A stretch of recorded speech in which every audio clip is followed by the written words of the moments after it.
Travis, ik hou van zijn gezichtsuitdrukkingen hier. Travis. This is the name of the speaker, not a word in the sentence itself. It's simply identifying who is speaking. Ik. Means I, pronounced Ik. like ik in English, but with a short I sound. It's a personal pronoun, the first person singular form. It's the subject of the sentence. Hou. Means hold or love. In this context, it means love. Pronounced Hou. similar to the English word. It's the verb in the sentence. Conjugated for I. Van. means of or from. Pronounced Van.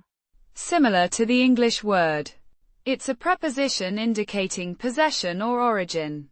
Here, it indicates that the love is directed towards something belonging to. Zijn. Means his. Pronounced Zijn. rhymes with Fijn. It's a possessive pronoun, showing that the facial expressions belong to someone else.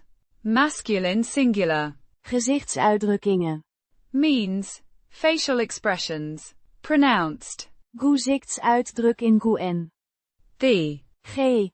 is a guttural sound, similar to the ch in the Scottish word lock at the start of the word. It's a plural noun, referring to multiple expressions on a face. Hier. Means here, pronounced Hier. similar to the English word here, but with a slight softer e. It's an adverb indicating location. Putting it together. Ik hou van zijn gezichtsuitdrukkingen hier. Means, I love his facial expressions here. It's a statement expressing appreciation for someone's facial expressions in a specific location.